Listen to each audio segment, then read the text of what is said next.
Hi friends, welcome to Lia Samayal. இன்னைக்கு நம்ம என்ன பார்க்க போறோம்னா செட்டிநாடு சிக்கன் குழம்பு. வாங்க எப்படி பண்றதுன்னு பார்க்கலாம். அதுக்கு முன்னாடி நம்ம சேனலை சப்ஸ்கிரைப் பண்ணாதவங்க சப்ஸ்கிரைப் பண்ணிக்கோங்க. 1/2 கிலோ சிக்கன் எடுத்துர்க்கேன். இதை மேரினேட் பண்ணிடலாம். அதுக்கு தேவையான அளவு உப்பு, 1/4 டீஸ்பூன் மஞ்சள்தூள், 2 டீஸ்பூன் மிளகாய்த்தூள் சேர்த்துக்கலாம். இது நல்லா ஊறணும். அதுக்காக மேரினேஷன் ஃபர்ஸ்டே பண்ணி வச்சிடுங்க. இது கூடவே 4 டீஸ்பூன் தயிர் ஆட் பண்ணிக்கலாம். தயிர் சிக்கன்ல ஆட் பண்ணி ஊற வைக்கும் போது சிக்கன் ரொம்ப சாஃப்டாகும், சீக்கிரமா வெந்துடும். இது எல்லாத்தையுமே இப்போ ஒண்ணா கலந்து ஊற வச்சிடலாம். இந்த மாதிரி மசாலா எல்லாமே ஒண்ணா சேர்ற மாதிரி நல்லா பிசைஞ்சு ஊற வச்சிடுங்க.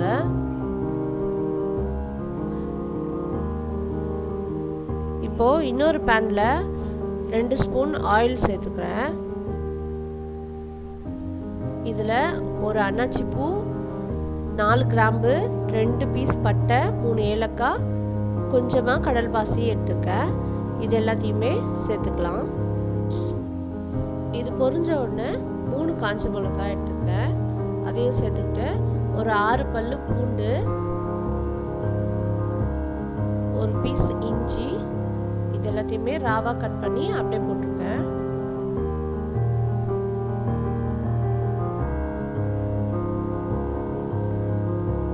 ஒரு ஸ்பூன் சீரகம்,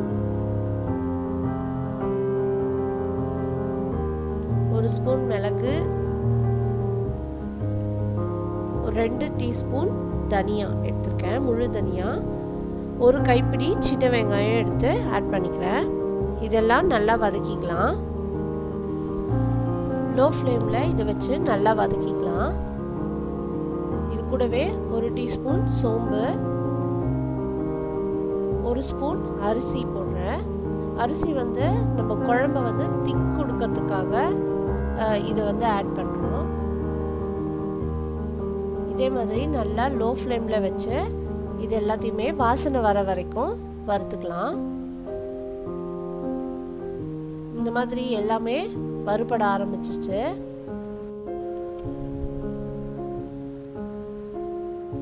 இந்த மாதிரி நல்லா அரிசி பொரிய ஆரம்பிக்கணும். இந்த ஸ்டேஜில் நம்ம ஒரு கைப்பிடி கருவேப்பிலை சேர்த்துக்கலாம். கருவேப்பிலை நல்லா வதக்கிக்கணும். அதோட பச்சை வாசனை போகிற அளவுக்கு வதக்கிக்கலாம். இந்த மாதிரி அரிசி நல்லா பொரிஞ்சு வந்திருக்கணும். இந்த ஸ்டேஜில் ஒரு 1/4 கப் துருவின தேங்காய் ஆட் பண்ணிக்கிறேன். எல்லாமே மசாலா வறுபட்டதுக்கு அப்புறமா தான் தேங்காய் ஆட் பண்ணோம். தேங்காய் ரொம்ப வறுத்துடக்கூடாது.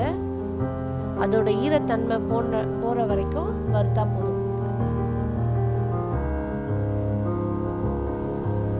இந்த ஸ்டேஜில் ஸ்டவ் ஆஃப் பண்ணிவிட்டு இதை நல்லா ஆற வச்சிடலாம். அப்புறமா மிக்சியில் போட்டு பேஸ்ட் பண்ணிக்கலாம். இன்னொரு பேனில் தேவையான அளவு எண்ணெய் ஆட் பண்ணிக்கலாம். எண்ணெய் சூடான உடனே 1/4 டீஸ்பூன் கடுகு, கடுகு பொரிஞ்ச உடனே ஒரு சின்ன பீஸ் பட்டை, ஒரு ஏலக்காய், ஏலக்காய் வெடிஞ்சதும் 2 கிராம்பு, இது எல்லாமே வாசனைக்காக சேர்த்துருக்கேன். கொஞ்சமாக கருவேப்பிலை, ஒரு பச்சை மிளகாய் சின்ன சின்னதாக கட் பண்ணி சேர்த்துருக்கேன். ஒரு வெங்காயம் சின்னதாக கட் பண்ணி அதையும் சேர்த்துக்கலாம். எல்லாத்தையும் நல்லா வதக்கிக்கலாம்.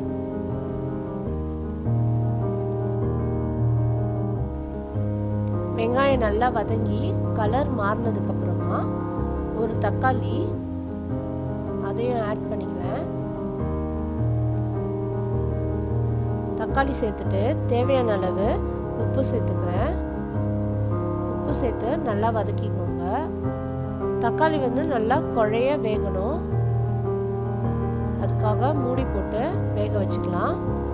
இந்த நேரத்தில் நம்ம வறுத்து வச்சுருக்க மசாலாவை மிக்சியில் போட்டு அரைச்சி எடுத்துக்கலாம். இப்போது தக்காளி நல்லா வெந்துருச்சு.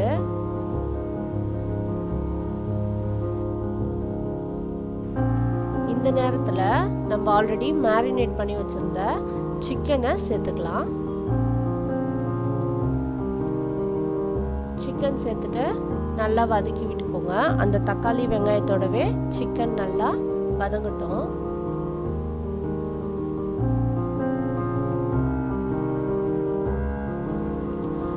சிக்கன் நல்லா வதங்க ஆரம்பிச்சிருச்சு. அதுலேருந்து தண்ணியும் வர ஆரம்பிச்சிருச்சு. இந்த நேரத்தில் நம்ம ஆல்ரெடி அரைச்சி வச்ச மசாலாவை சேர்த்துக்கலாம். மசாலா அரைச்சி வச்ச தண்ணியும் சேர்த்து நல்லா வதக்கிக்கலாம். அந்த மசாலாவோட ஸ்மெல்லும் அந்த சிக்கனோட ஸ்மெல்லும் ஒன்றா கலந்து வாசனை வர வரைக்கும் நம்ம வதக்கிக்கலாம்.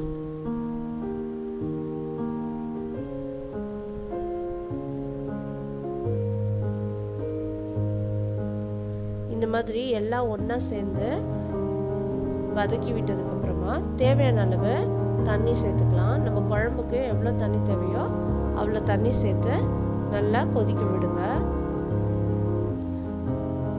உப்பு டேஸ்ட் பார்த்துட்டு நம்ம தேவையான அளவு உப்பு சேர்த்துக்கலாம். குழம்பு நல்லா கொதிச்சு ரெடி ஆயிடுச்சு. Chettinad chicken gravy ready. நீங்களும் வீட்டில் ட்ரை பண்ணிவிட்டு எப்படி இருக்குன்னு கமெண்ட் பண்ணுங்கள். கடைசியாக கொத்தமல்லி தூவி இறக்கிடலாம். தேங்க்யூ.